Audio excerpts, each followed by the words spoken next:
So on Friday, the big news for markets that caused stocks to really explode higher was this news from the Wall Street Journal that Beijing is weighing fentanyl offer to the US to start trade talks. But this news just came out about an hour ago. Quote, China is assessing potential trade talks with the US. China signaled the nation is assessing potential trade talks with the U.S. amid the Trump administration's trade war, but urged Washington to show sincerity to establish trust. Do you know what this means? Come on now. Do you know what this means? This means for the Trump administration to pause China tariffs. Okay. Here's what the Chinese embassy just said. Quote, as the U.S. has recently reached out through relevant channels multiple times, expressing a desire to engage in talks with China over tariff issues, China is currently assessing the situation, a Commerce Ministry spokesperson said in a statement shared on social platform X by the Chinese embassy. Quote, any potential dialogue or talks, if the U.S. does not rectify its erroneous unilateral tariff measures, it would demonstrate a complete lack of sincerity and further undermine mutual trust, the ministry said, saying one thing while doing another, or even attempting to use talks as a cover for coercion or blackmail will not work with China. This is in our face, screaming at us, okay? Do you know what it's screaming to us? It's screaming to us, China wants a pause on tariffs before they negotiate at all. And the fact of the matter is, we have no choice. No matter how bad Trump wants to put these tariffs on China and keep them on China and say, screw China, we have no choice. Because why? There will be a supply chain crisis in this country. Last time we had a supply chain crisis, we had massive inflation. Now, 2022, 2021, even 2020 for that matter, was an interesting years, because we had the supply chain issues in the beginning, but the inflation was really fueled by stimulus, not necessarily even stimulus checks. Like, that wasn't even a huge issue. It was all of the free money just given out by the government, okay, to other businesses and whatnot. Fine. Nowadays, we don't have that. But we're going to have a supply chain crisis that is magnitudes larger than anything we've seen in 2021, okay? But this time, we don't have that stimulus. So what happens? The inflation is going to bite a lot harder. It's going to pretty much immediately destroy families, okay? Imagine if overnight just providing food or necessities was $500 a month more expensive. People are going to be screwed, okay? Or $1,000 more. Whatever the magical number is. Could be 1,000, could be more than that. If let's say you were to walk into Walmart and there's 50% less products on shelves, what do you think pricing is going to look like for those products? I'll tell you right now, it's not going to be what we're used to. It's going to be something dramatic, okay? It would just destroy people. It would cause a depression, okay? There's no choice in this. Trump has to pause the tariffs on China. And I think that comes before Monday. Now, what's also interesting is every time there has been, quote unquote, fake news, fake headlines coming out from any news agency, what happens? The administration comes out and they say, okay, that's false, not true, blah, blah, blah. A lot of people were waiting for that on Friday. That did not come.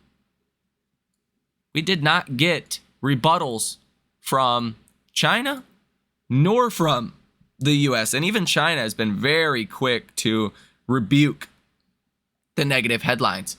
They didn't do that. In fact, it looks like China is actually saying, hey, give us a little bit and we will negotiate. aka pause the tariffs, and we'll negotiate. I kind of think the Trump administration was trying to make sure that if they paused the tariffs, that China would actually negotiate, right? The last thing Trump would want is if you pause the tariffs on China and China's playing hardball, right? Not trying to negotiate. Okay.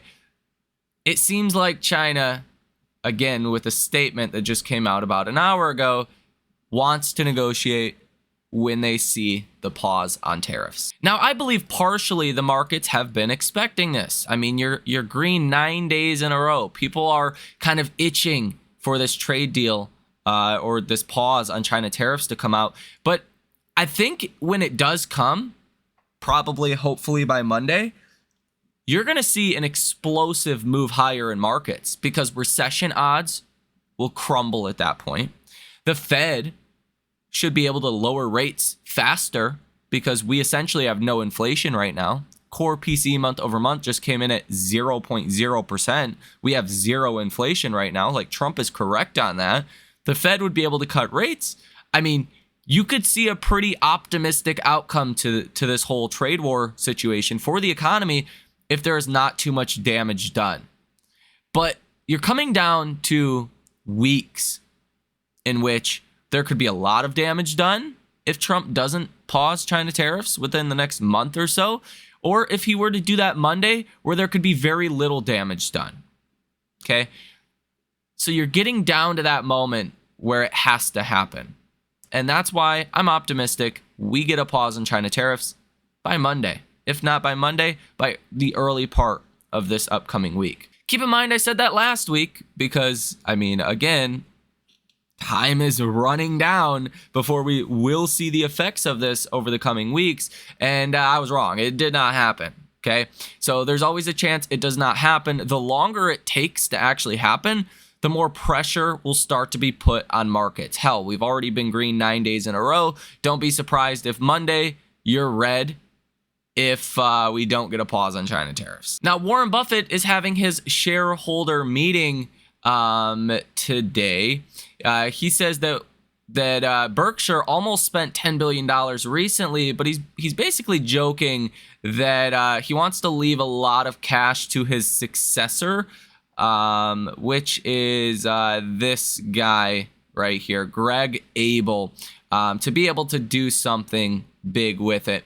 Now, some of the executives at Berkshire, like the insurance leader, says he remains in a state of readiness to jump in promptly to any AI opportunities. So AI still alive and well. That sounds good. Now, Buffett is standing firm on the U.S. despite recessionary fears.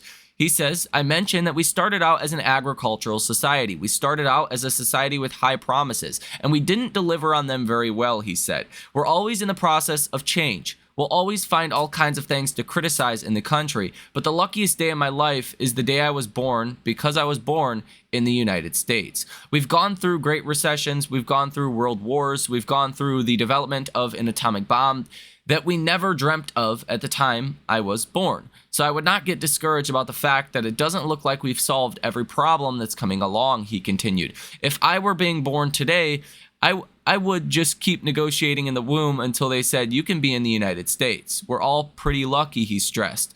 This is despite his criticisms of the current trade policy, in which he expressed earlier in this meeting. He says you shouldn't use trade as a weapon, that the U.S. should be trading with all countries. He says that trade and tariffs can be an act of war, adding the legendary investor, and I think it's led to bad things, just the attitudes it's brought in the United States. I mean, we should be looking to trade with the rest of the world, and we should do what we do best, and they should do what they do best. Now, also in the news yesterday, Nike and Adidas and others have asked for a tariff exemption, per Bloomberg. Again, these tariffs are going to destroy a lot of companies if they remain in effect on China. Like, it's going to destroy the economy. You're going to get a pause on China tariffs. It is imminent. And the U.S. Department of Education will now begin collecting student loan payments not collected from those who defaulted since 2020. Donald Trump asked was asked if he was worried about a recession, Trump says no in an NBC News interview. Actually downplays recession fears, saying the US would be okay in the long term. India prohibits direct or indirect imports of goods from Pakistan. This situation's really heating up over there. It looks like there's going to be an India-Pakistan war in just the next couple of really days or weeks. And Jim Cramer said there won't be a recession. And there's a lot of people obviously talking about the inverse Cramer effect, which means we're definitely going to have a recession. Akazawa, an official in Japan, says the US and Japan make progress in trade talks. OPEC Plus confirms 411,000 barrels per day supply increase for the June meeting. So that's going to continue to put downside pressure on energy prices.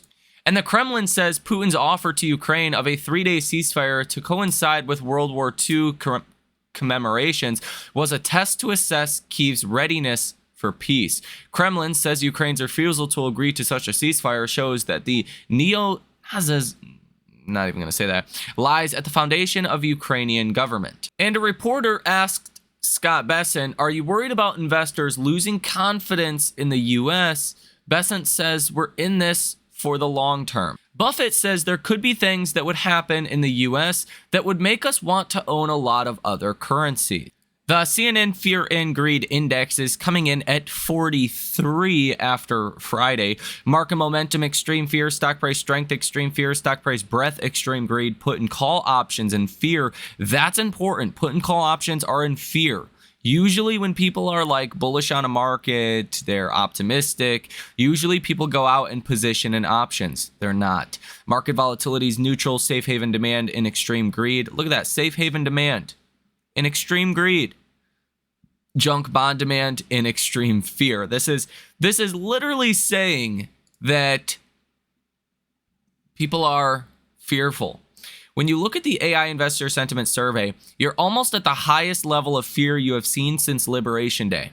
You were only about 2% more fearful on April 2nd. You ultimately hit the lows in markets on April 7th, okay? You're more fearful now than you were on April 7th. That's crazy. 59.3% of investors are bearish, 19.8% are neutral, and 20.9% are bullish. That's one reason why, I do think a pause on China tariffs would de-risk this market so much, right? And force people to get reallocated to markets. Because the problem is right now, betting markets have recession odds at 60, 70%, depending on where you look.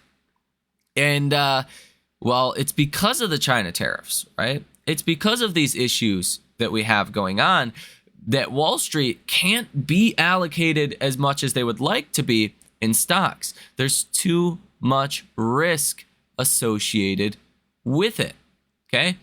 And that's why you're seeing people so bearish and underpositioned. Now, the percent of stocks trading above their 50-day moving average at 51.13%. Like, stocks are going up. There's a great correlation. Markets have moved higher 9 days in a row. And, once that risk does get alleviated via a pause on China tariffs, you're going to see investors flood into our markets. Like, just because markets have recovered doesn't mean hedge funds aren't going to buy it. They're going to buy our markets as the situation de-risks itself. And that is my hope over this weekend heading into Monday. Obviously, that may not happen. It might happen. I thought that was going to happen last weekend. Did not happen.